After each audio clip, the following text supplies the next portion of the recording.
Hey guys, Jacob with Jacob Comics. All right, we have a really fun episode today. We're going to be reviewing Wolverine 27 from the new run by Percy. And shout out to this art team. Wait, I'm going to show you guys some panels. All right, and before we get dived into that, I do want to let you know about our 600 subscriber giveaway. When we hit 600 subscribers, we'll be giving this book away. It's a Marvel #1 variant. All you have to do is like the video, comment down below, and be subscribed to the channel, and that'll give you a chance to win. Alright, guys, let's go ahead and get dived into Wolverine 27. As always, I want to let you know we're going to be going heavy into spoilers, so if you don't want to be spoiled for Wolverine 27, that's your warning. Next up, we always shout out the creative team because without the creative team, we wouldn't have a comic book, right, guys? So on Wolverine 27, we have Benjamin Percy as the writer, Juan Jose Rip as the artist, Frank D. Armada is doing colors, and VC's Corey Petit is doing the letters. Alright, guys, let's go ahead and get dived into the issue. Now, actually, let's read a little bit of the foreword. It slightly catches us up, and I'll have to explain a little bit too. So it says, after butting heads with Beast over his direction of X-Force, Wolverine joined his ally, CIA agent Jeff Bannister, in an investigation, a lead into the Legacy House, a black market auction known for trading in mutant paraphernalia and collectibles.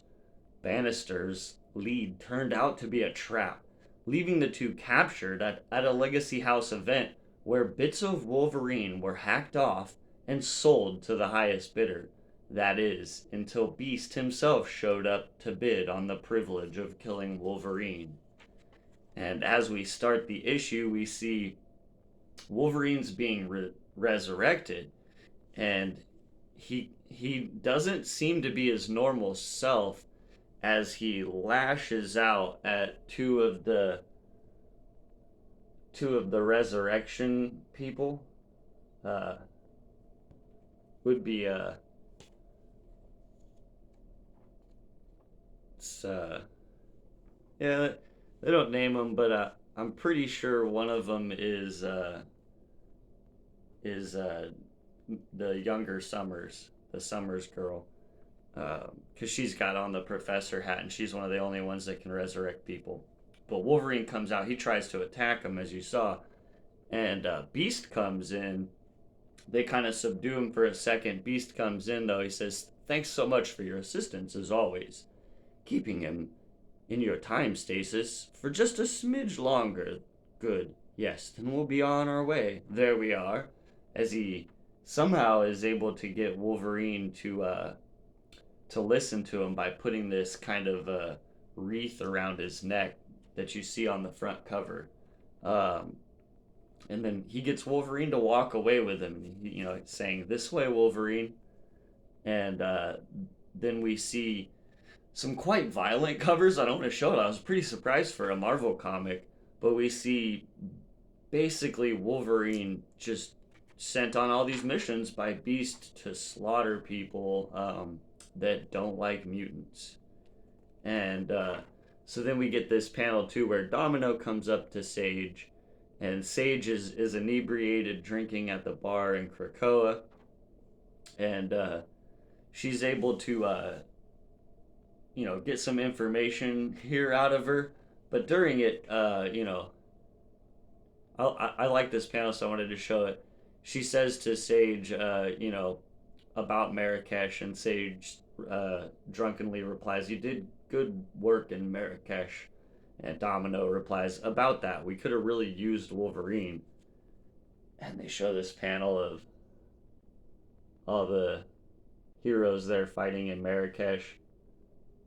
Super love that panel there with Deadpool, Omega Red, and Domino.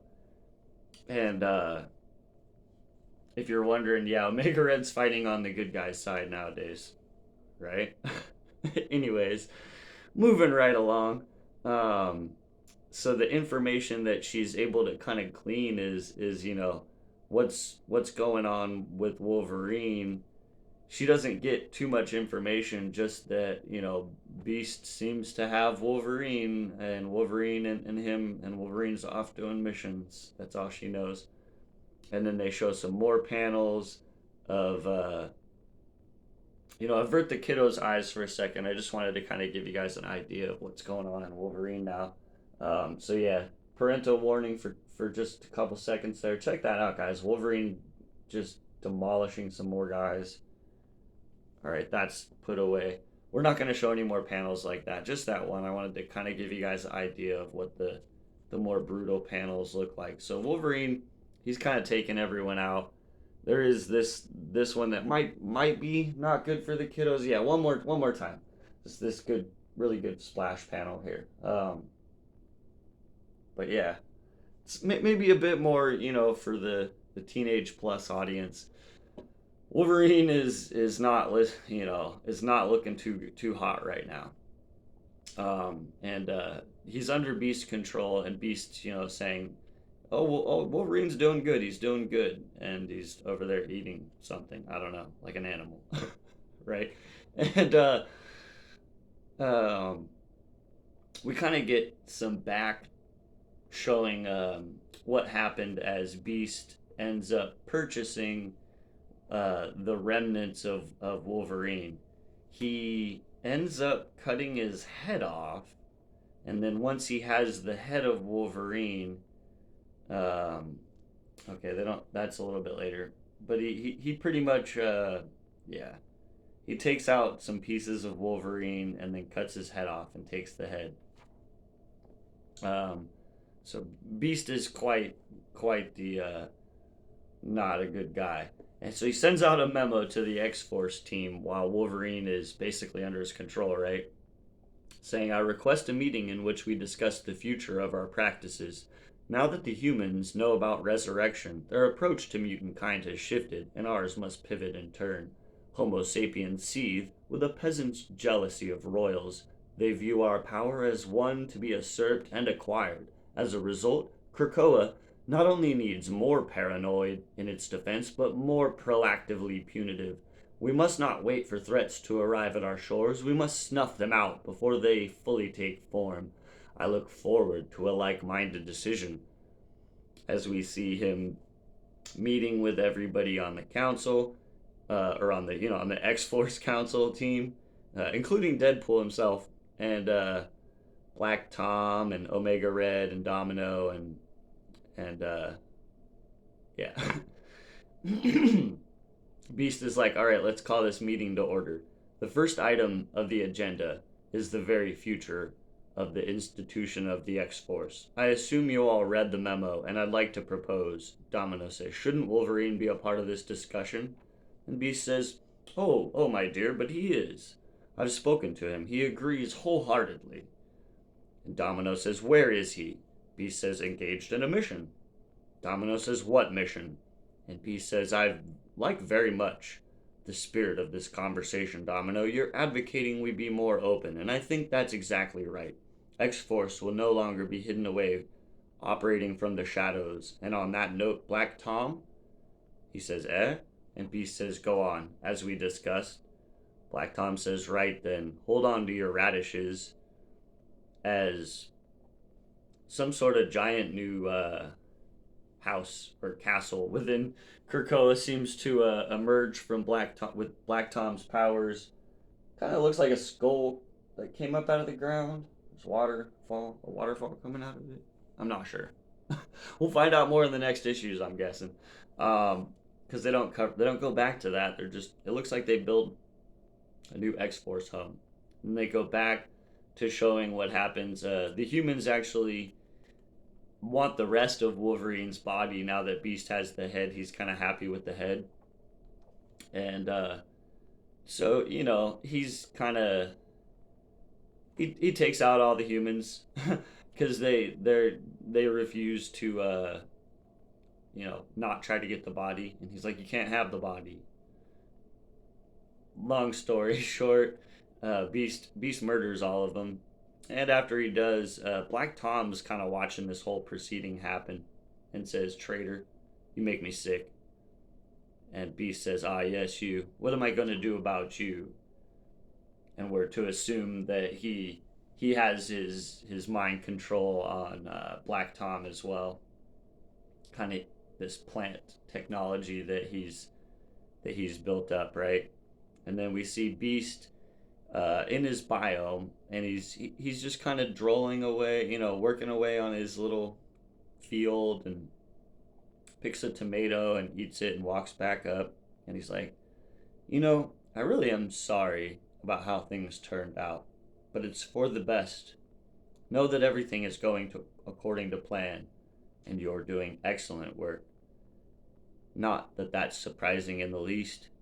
You're our very best weapon after all. And I love this last page shot here of him holding a Wolverine's adamantium skull, or at least the previous Wolverine. Obviously, we have the resurrected Wolverine now, but this is the prior corpse of Wolverine and the adamantium skull, and like the reflection of Beast in the adamantium. It's really really good art there. I I love the art in this issue.